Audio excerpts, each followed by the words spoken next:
નમસ્કાર, આપ જોઈ રહ્યા છો લખત ન્યૂઝ અપડેટ ચેનલ। તમામ સમાચાર અને અપડેટ મેળવવા માટે ચેનલને સબસ્ક્રાઇબ કરો અને બેલ આઇકન પર ક્લિક કરો, જેથી તમામ સમાચાર અને અપડેટ તમને મળી રહે।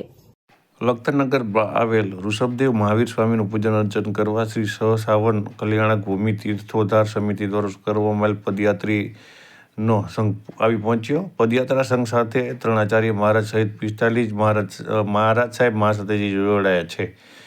ગુજરાત રાજ્યમાં જૈન ધર્મના તીર્થધામ શંખેશ્વર, જૂનાગઢ, પાલીતાણા સહિત અનેક તીર્થધામ આવેલા છે। જૈન ધર્મના અનુયાયીઓ દ્વારા શંખેશ્વરથી પાલીતાણા થી જૂનાગઢ પદયાત્રા કરવા માટે પદયાત્રા સંઘનું અવારનવાર આયોજન કરવામાં આવે છે। આ પદયાત્રા સંઘમાં ગુજરાત રાજ્ય, રાજસ્થાન સહિત જુદા જુદા રાજ્યના જૈન ધર્મીઓ જોડાય છે। ત્યારે વલ્લભ સુરીજી મહારાજ સાહેબની નિશ્રામાં શ્રી સહસાવન કલ્યાણક તીર્થોદ્ધાર સમિતિ દ્વારા પદયાત્રાનું આયોજન કરવામાં આવ્યું છે। આ પદયાત્રા સંઘ 27 દિવસમાં શંખેશ્વરથી જૂનાગઢ પહોંચ્યા છે। શંખેશ્વરથી શરૂ કરવાનો પદયાત્રા સંઘ આજે લખતર શહેર મધ્યે આવેલ તીર્થધામ ઋષભદેવ મહાવીર સ્વામી જૈન દેરાસરમાં બિરાજમાન સ્વયંભૂ ઋષભદેવ મહારાજ સ્વામીનું પૂજન અર્ચન, ભજન કીર્તન કરવા પહોંચી ગયા હતા। પદયાત્રા સંઘમાં આવેલ 400 કરતાં વધારે શ્રદ્ધાળુ મહિલા, પુરુષ, સિનિયર સિટીઝન બાળકો દ્વારા ઋષભદેવ મહાવીર સ્વામીનું પૂજન અર્ચન, ભજન કીર્તન કરી અને ધન્યતા અનુભવી હતી।